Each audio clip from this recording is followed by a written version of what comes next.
ಯಾಕ್ರಿ ಮಂಡ್ಯ ಮೈಸೂರು ರಾಮನಗರದ ಜನ ಆ ಕಡೆ ಹುಟ್ಟಬೇಕಾಗಿತ್ತು ಕಲ್ಯಾಣ ಕರ್ನಾಟಕದಲ್ಲಿ ಅಂತ ಬಯಸ್ತಾರೆ? ಏನ್ ಗುಳೆ ಹೋಗೋದಕ್ಕ? ಬೇಸಿಗೆ ಶುರುವಾದ್ರೆ ಸಾಕು, ಉಟ್ಟು ಬಟ್ಟೆ ಮೇಲೆ ಚಾಪೆ ದಿಂಬು ಸುತ್ಕೊಂಡು ಹೋಗ್ತಾರ್ರಿ ಜನ.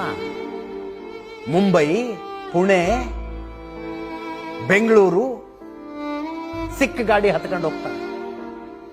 ಯಾವುದಕ್ಕೆ? ತಿಂಗಳಿಗೆ ಒಂದು 8,000 ದುಡಿಮೆ ಆಗುತ್ತೆ. 8,000 ದುಡಿಮೆ ಆದ್ರೂ ಆಗಲಿ. ಹೋಗಿ ಬೆಂಗಳೂರಲ್ಲಿ ಮನೆ ಕಟ್ಟಿಸ್ತಾ ಇರೋರೆಲ್ಲ ಶೆಡ್ ಹಾಕಿರ್ತಾರಲ್ಲ, ಶೆಡ್ಗಳಲ್ಲಿ ಒಂದು ಸರ್ವೆ ಮಾಡಿಸಿ ಎಲ್ಲೆಲ್ಲಿ ಜನ ಬಂದಿರ್ತಾರಲ್ಲಿ ಅಂತ. more than 70%, I bet more than 70% ಕಲ್ಯಾಣ ಕರ್ನಾಟಕದ ಜನ ಬಂದಿರ್ತಾರೆ. ಅವ್ರ ಊರಲ್ಲಿ ಒಂದು ಮನೆ ಇದೆ, ಜಮೀನಿದೆ, ಎಷ್ಟೋ ಜಮೀನಿದೆ, ದುಡಿಮೆ ಆಗೋದಿಲ್ಲ. ಈ ಶಾಪವನ್ನ ಬಯಸ್ತಾರ ಮೈಸೂರು ಕರ್ನಾಟಕದ ಜನ? ಇಂಥ ಶಾಪವನ್ನ ಬಯಸ್ತಾರ ಮೈಸೂರು ಕರ್ನಾಟಕದ ಜನ?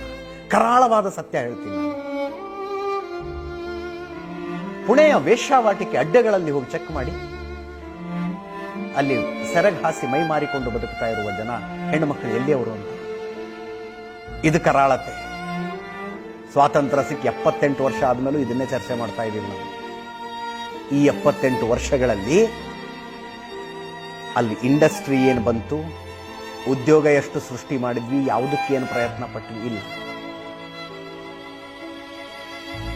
ಕಲ್ಯಾಣ ಕರ್ನಾಟಕಕ್ಕೆ ವಿಶೇಷ ಅನುದಾನ ತರಲಾಗಿದೆ, 5,000 ಕೋಟಿ ಎಕ್ಸ್ಟ್ರಾ ಕೊಟ್ಟಿದ್ದೀವಿ. ಅಲ್ಲಿ ಎಷ್ಟು ಜನರಿಗೆ ಹೋಯ್ತು? ಯಾರು ಉದ್ಧಾರ ಆಯ್ತದು? ಆಗ್ಬೇಕಾಗಿರೋದು ಅದಲ್ವಾ? ಆಡಿಟ್ ಅಂತ ಆಗ್ಬೇಕಾಗಿರೋದು ಅದರದಲ್ವಾ?